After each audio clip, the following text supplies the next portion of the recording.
The crowds are building around Jesus again.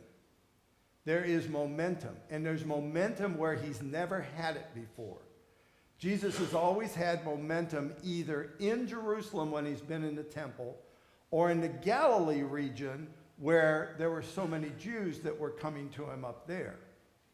Now he has gone through Samaria, already had crowds come to him there. Now he's gone into Perea where you have this mixed population and you have these huge crowds coming to them.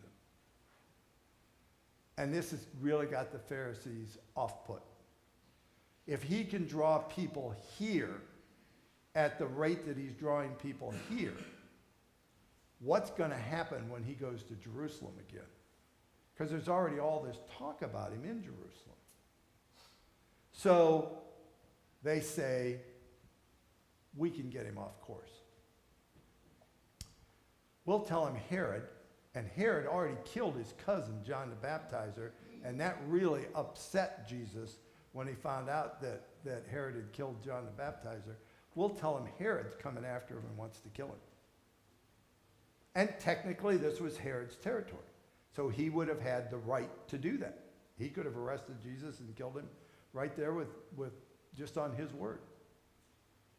And Jesus' response is great, because he immediately sees it as a bluff, I believe. And you go tell that fox.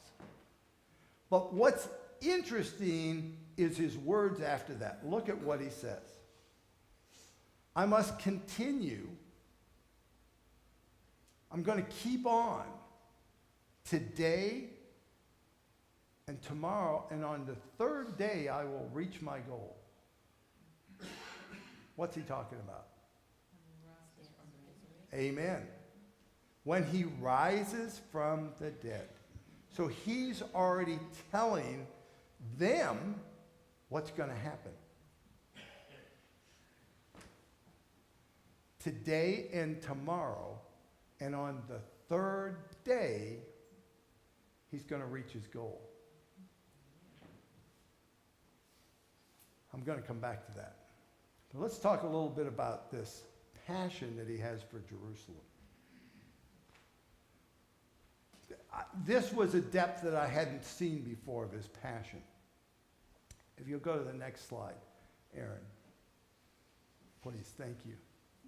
Jerusalem, Jerusalem. And yes, he throws in the line about you who kill the prophets and stone those that sent to you, which they've done.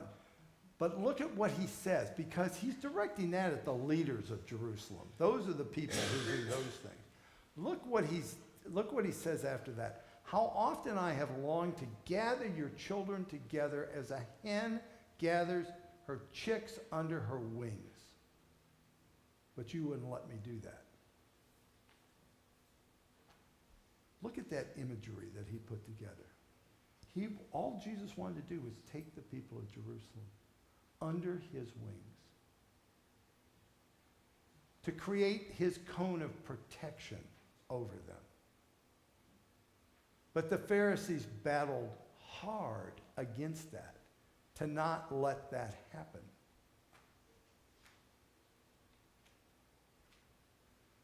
Aaron, if you'll go back to the other slide. What's Jesus' goal? What's his goal? He says it specifically. What? Resurrection. His goal, what was David's goal? Live in the house of the Lord forever. What's Jesus' goal? Exactly the same goal.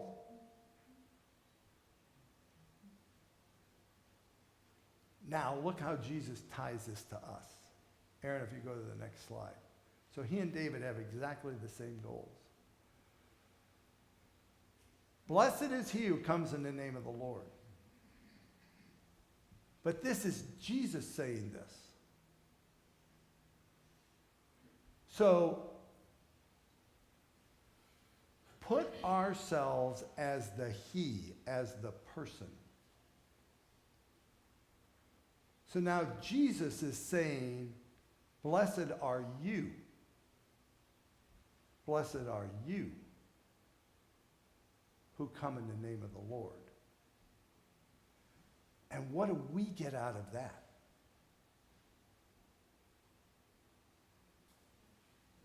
What do we get out of that? We get to dwell in the house of the Lord forever. So we get the same goal as David and Jesus because of what Jesus puts out there for us.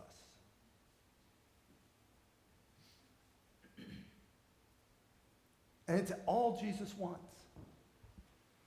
Jesus' goal, yes, he says his goal is the third day, which is the resurrection. But his goal is for us to see him in the third day and for us to understand that his goal is for us. So that we end up with the exact same goal as David and Jesus. Marcia and I, when we were on our way to church this morning, we were listening to The Light. And the lady who is the hostess said, the view from rock bottom is more telling than the view from the mountaintop.